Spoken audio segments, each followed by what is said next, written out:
1 2 3 4 5 6 7 8 ना इनकी शाइनिंग रहती है और ना ये मार्केट में बिकते हैं, ना साइज रहती है। अपना पूरा पौधा दिन में मुरझा जाता है, जैसे ये गया और रात को वापस सही हो जाता है। एक बच्चों की तरह पालना पड़ता है जी। इसकी देख रेख ये नहीं है कि साइड में अपन को बेल नहीं चढ़ा दी, बेल के पत्तों में बीमारियां भी आ जाती है। हार्वेस्टिंग करते हैं फर्स्ट टाइम पे। अच्छा, 150 से 200 ग्राम ये खीरा हो जाना चाहिए अपना। हाँ, 150 से 200 ग्राम खीरा हो जाना चाहिए। किसान भाइयों नमस्कार, फार्मिंग चैंपियंस यूट्यूब चैनल पर आप सभी किसान भाइयों का हार्दिक स्वागत है। तो किसान भाइयों, आज मैं पहुंचा हूं राजस्थान के जयपुर डिस्ट्रिक्ट के बसेड़ी गांव में, जिसको मिनी इजराइल भी बोला जाता है। और मेरे साथ में आप एक अनुभवी किसान भाई को देख सकते हैं। इस वीडियो में हम आपको प्रॉपर जानकारी देने की कोशिश करेंगे, जो बीमारियां लगती है, खास करके किसान भाई को सबसे ज्यादा जो समस्याएं आती है वो प्रैक्टिकल नॉलेज देंगे। हमारे साथ में भरत जी मौजूद है, जो आपको खास करके बीमारियों के बारे में बताएंगे। इसमें कौन कौन सी बीमारियां लगती है, इनसे किससे कैसे निदान पाया जा सकता है। तो वीडियो को कंप्लीट देखें, वीडियो पसंद आए तो लाइक शेयर करें, और जो किसान भाई हमारे चैनल पर पहली बार है चैनल को सब्सक्राइब करें। तो आइए किसान भाइयों, आज का वीडियो शुरू करते हैं। सर नमस्कार। नमस्कार साहब। सर सबसे पहले किसान भाइयों को अपना परिचय बता दें। जी किसान भाइयों, राम राम साहब, नमस्कार सभी को। मेरा परिचय, नाम भरत मीणा जी, रहने वाला मैं लालसोट का हूँ। लालसोट के पास में गांव है दौलतपुरा जी, और यहाँ रेंट पे रह रहा हूँ बसेड़े में। रेंट पे काम करते हैं? रेंट पे। वैसे घर भी बना दिए मैंने पोली हाउस, लेकिन मैं 2014-15 से यहीं रह रहा हूँ और इन्हीं के रह रहा हूँ यहीं पे। एक ही जगह भी चेंज नहीं की, और आज भी प्रेजेंट में भी यही हूँ मैं जी। तो किसान भाइयों, प्रैक्टिकल जानकारी देने की कोशिश करेंगे बीमारियों के बारे में। तो आइए आज का वीडियो शुरू करते हैं। बीजारोपण करते हैं तब से लेके यानी 20-22 दिन के जब अपने पेड़ हो जाते हैं, तब अपन को इस धागे के सहारे बेल को ऊपर चढ़ाना पड़ता है। अच्छा। एक ब्रांच अपन को रखनी पड़ती है मेन, साइड ब्रांच को अपन को तोड़ना पड़ता है ऐसे। अच्छा अच्छा। तो फ्रूटिंग सेटअप सही होती है। अब ये धागे पे ऊपर कैसे चढ़ाते हैं ये मैं आपको बता दूं। नीचे पहले धागे के पांसा दिया जाता है। अच्छा, नीचे बंधाई करनी पड़ती है। नीचे पेड़ की जड़ों में धागा बांधने के बाद में धीरे धीरे उसको ऐसे लपेटा जाता है धागे के सहारे। फिर ये धागे के सहारे बेल ऊपर तक चली जाती है। जैसे अब नीचे आपको दिख रहे हैं फ्रूट दिख रहे हैं, बिल्कुल खीरे लगे हुए हैं। हाँ बिल्कुल। अपन 150 से 200 की साइज के, इस साइज के हार्वेस्टिंग करते हैं फर्स्ट टाइम पे। अच्छा, 150 से 200 ग्राम ये खीरा हो जाना चाहिए अपना। हाँ, 150 से 200 ग्राम खीरा हो जाना चाहिए। और फिर इनको हार्वेस्टिंग करने के बाद में यहाँ तक हार्वेस्टिंग हो जाएगी, धीरे धीरे ऊपर फ्रूट लग रहे हैं। अच्छा, पूरे सेटअप होते जाएंगे धीरे धीरे। हाँ बिल्कुल बिल्कुल। नीचे से हार्वेस्टिंग चालू होती है, धीरे धीरे ऊपर पहुंच जाती है।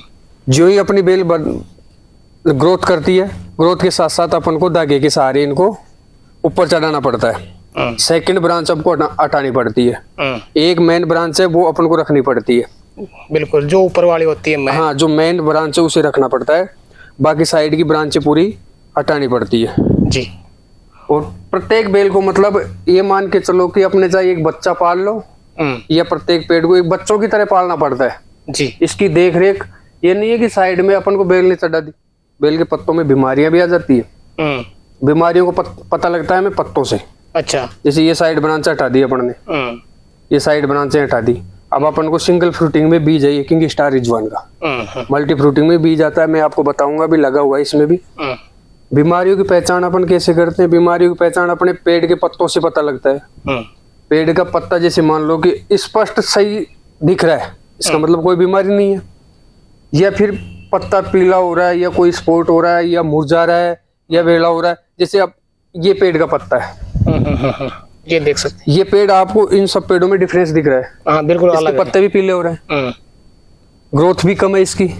अब ऊपर जाके तो ये सुधर रहा है धीरे धीरे, लेकिन ये क्या है, नीचे से वायरस हो गया था जी। अब इसमें दवाइयों का प्रयोग किया, जैसे जम्पैड मायर है, लेसेंटा है, इमिडा है, फिप्रोनिल है, इनका स्प्रे करने के बाद में ये थोड़ा बहुत जाके सुधरा है ऊपर। अब इसकी उम्मीद है कि ऊपर जाके सही हो जाएगा। ये इसको क्या, कौन सी बीमारी मानते हैं? ये मोजेक्ट वायरस मानते हैं इसको। मोजेक्ट वायरस, इसको मोजेक्ट वायरस के नाम से जानते हैं। अब मोजेक्ट वायरस का नियम तो ये होता है कि जैसे अपने पेड़ में पत्ते पीले हो गए, वायरस का हो गया, तो या तो पेड़ को उखाड़ के बाहर डाल दो, या पेड़ को उखाड़ के बाहर नहीं डाले तो उसकी प्रत्येक पत्तियां तोड़ दो। अच्छा। वायरस वाली, और उनको बाहर डाल दो। फिर इमिडा का स्प्रे करो इसमें। अच्छा, इमिडा क्लोप्रिड का स्प्रे करने से ये खुलता है धीरे धीरे। एफिड जेविड नाम का एक इंसेक्ट होता है, उससे ज्यादा होने की संभावना रहती है, जिसे मिनी इजराइल में फुदका के नाम से जाना जाता है। तो उसको कंट्रोल करो पहले। तो यहाँ पे जो मिनी इजराइल में मौजूद है अपन इस टाइम पे, सबसे ज्यादा कौन सी बीमारी आती है यहाँ पे? मिनी इजराइल में सबसे ज्यादा साहब देखो, बार बार एक ही एक फसल बोते हैं ना अपन, तो अपनी जमीन भी खराब हो जाती है। और एक ही एक फसल लगाने से मतलब जमीन का जो इम्यूनिटी पावर है वो भी कमजोर हो जाता है। तो पहली बात तो उसको जमीन का इम्यूनिटी पावर बढ़ाने के लिए अपन को क्या करना चाहिए, वो चीज मैं आपको बताऊंगा वीडियो में। लेकिन क्या है कि मिनी इजराइल में आपने पूछा कि बीमारी सबसे ज्यादा कौन सी आती है, वो आप सुन लो पहले। मिनी इजराइल में सबसे ज्यादा बीमारी आती है एक तो बिल्ट की। अच्छा। बिल्ट का मतलब ये होता है अपना पूरा पौधा दिन में मुरझा जाता है, जैसे ये गया और रात को वापस सही हो जाता है। ना तो उसके फूल लगते हैं ना फल लगते हैं, वो उसी स्थिति में खड़ा रहता है जैसे कोमा में चला जाता है। तो एक तो ये बीमारी सबसे ज्यादा आती है। ये क्यों आती है? क्योंकि बार ही बार अपन एक फसल को बो रहे हैं, बार ही बार इसमें पोषक तत्व दे रहे हैं, केमिकल भी इसमें अपन दे रहे हैं, तो जमीन का इम्यूनिटी पावर कम हो रहा है। तो जमीन का इम्यूनिटी पावर बढ़ाने के लिए भी अपन को सोलराइजेशन वगैरह ही करने पड़ते हैं। और एक बीमारी आती है फुदका की। अच्छा। अब फुदका की क्या है साहब, यहाँ पे मिनी इजराइल में सबसे ज्यादा समस्या है। अब जैसे अपन पेड़ के पत्तियों को तोड़ के ऐसे देखेंगे ना, तो बारीक बारीक कीटाणु चलते हुए नजर आएंगे इस पे। अच्छा। पत्ते पे? पत्ते पे। यानी कि अलग अलग प्रकार के साइंटिस्ट अलग अलग नाम दे रखा, कोई एफिड जेफिड भी कहता है इसे, कोई थ्रिप्स भी कहता है इसे। अब यहाँ के किसानों को ना तो थ्रिप्स पता लगा ना एफिड जेफिड पता लगा, इन्होंने नाम रख दिया फुदका। तो फुदका सबसे ज्यादा यहाँ पे बीमारी है। फुदका आने से ग्रोथ रुक जाती है, पत्तों में पीलापन आ जाता है, खीरों पे चितकबरे खीरे हो जाते हैं अपने, ये ओलेस्टर गाय रहती है उसी तरह खीरे हो जाते हैं अपने, प्लेन नहीं रहते, ना इनकी शाइनिंग रहती है और ना ये मार्केट में बिकते हैं, ना साइज रहती है। तो फुदका कंट्रोल करने के लिए पहले तो एक ग्रासिया कंपनी की दवाई आई थी, ग्रासिया नाम है उसका। तो ग्रासिया का 20 ml तक टंकी यानी कि पर ml लीटर के हिसाब से स्प्रे करते थे, तो कंट्रोल हुआ थोड़े दिनों। तो अब धीरे धीरे उस दवाई को यूज लेते गए तो फुदका का रेजिडेंस पावर बढ़ गया। अपन 100 mg की टैबलेट लेते हैं, फिर धीरे धीरे बढ़ाते हैं 500 mg की लेते हैं, फिर अगर अपन वापस 100 mg की ले तो काम नहीं करेगी कभी भी। तो उसका रेजिडेंस पावर बढ़ गया। रेजिडेंस पावर बढ़ने के बाद में अभी सेजेंटा कंपनी की सिमोडिस के नाम से दवाई आई है। मैक्सिमम डोज यानी कंपनी की जो रिकमेंड है डोज की उसकी, वो है 1 ml पर लीटर के हिसाब से, या 25 ml पर टंकी के हिसाब से भी अपन ले सकते हैं। लेकिन हमने उसको यूज में लिया है 10 ml पर टंकी के हिसाब से, यानी आधा ml पर लीटर के हिसाब से, 20 लीटर की टंकी में 10 ml। तो उससे ये मान के चलो कि बहुत ही गजब रिजल्ट मिला है। अच्छा।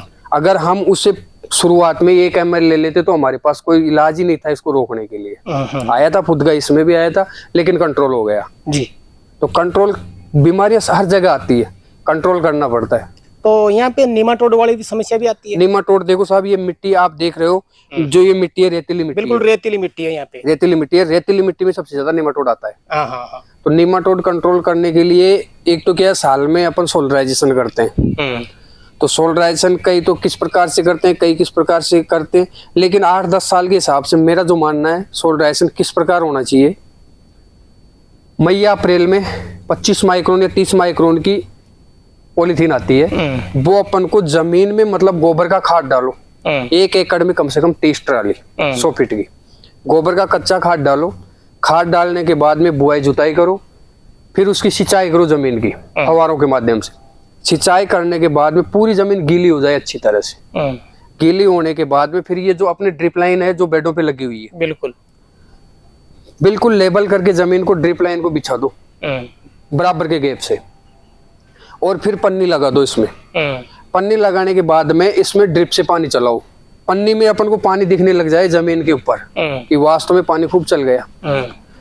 15 दिन बाद की बात है ये। फिर 15 दिन, जैसे पन्नी आज लगा दी अपने, आज से 15 दिन बाद में पानी चला दिया। फिर 2 दिन बाद में एक मेटिम सोडियम के नाम से ड्रम आता है, या मिथाइल ब्रोमाइड एसिड आती है वो। तो वो अपन 1 एकड़ में यानी 4000 वर्ग मीटर में 60 लीटर का आता है वो चलाते हैं अपन। तो उसका काम ये है कि वो मतलब कीटाणु को मारता नहीं है, लेकिन उसमें बदबू ऐसी आती है जैसे भेड़ों के उसमें आते हैं ना बाड़े में, इस प्रकार की बदबू आती है उसमें। तो उस बदबू से जो भी नीमाटोड के कीटाणु है, या कोई वायरस से है, या कोई बैक्टीरिया है, या कोई इंसेक्ट है, वो जमीन में 4 फीट नीचे चले जाते हैं उसकी बदबू से। तो 4 फीट से जब तक वो ऊपर आते हैं तो तब तक अपन 2 फसल ले लेते हैं सब। अच्छा, यानी कि उनको 1 फीट आने में कम से कम 3 महीने लगते हैं 1 फीट ऊपर आने में। तो 1 साल में वो जमीन पे आके पहुंचते तब तक अपनी 2 फसल हो जाती है, कंप्लीट हो जाती है। तो सोलराइजेशन करना जरूरी है। प्रत्येक्ष में आप रिजल्ट देख सकते हैं। अभी थोड़े दिनों पहले एक पोलियास में सोलराइजेशन किया था, एक भी पेड़ मतलब अच्छा नहीं था, पूरे पेड़ वायरस के थे। अब एक भी पेड़ उसमें वायरस का नहीं है सोलराइजेशन करने के बाद में। वो तो सोलराइजेशन जरूरी है, मिथाइल ब्रोमाइड चलाना भी जरूरी है। लोग क्या कहते हैं यार केमिकल दे रहे हैं, अरे भाई तू उस केमिकल को तो पहचान रहा है, लेकिन तू रोज जो केमिकल दे रहा है उससे हार्ड केमिकल नहीं है वो। जी जी जी।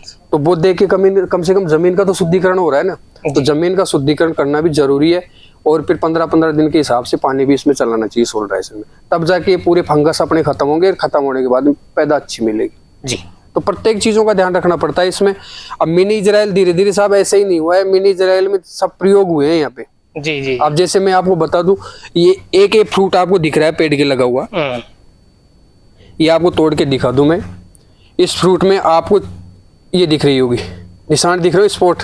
जी जी बिल्कुल। ये स्पॉट ये फुदका बीमारी के स्पॉट है, ये वायरस का हो गया था पेड़।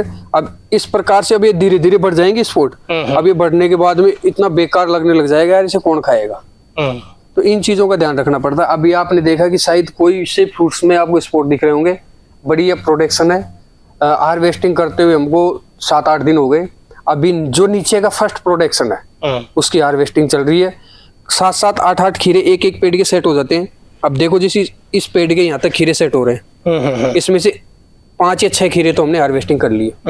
हार्वेस्टिंग करने के बाद में अब आप इस पेड़ को दिखा सकते हो, यहाँ तक कि अपन ने हार्वेस्टिंग कर लिया। अब मैं आपको गिन के दिखाऊं, 1 2 3 4 5 6 7 8 9 खीरे अपन ने इसके ले लिए। 9 खीरे लेने के बाद में भी आप देख सकते हो आर पार बिल्कुल पूरी बेल पे पूरा फ्रूट सेट है, जो का तो सेट है। और इसमें एक खासियत और है, जहां फ्रूट डैमेज हो जाते हैं वहां पे देखो ये लग रहा है वापस। ये आपको दिखा दूं, ये डैमेज हुआ है पहले, अबॉर्शन हो गया मतलब इसका।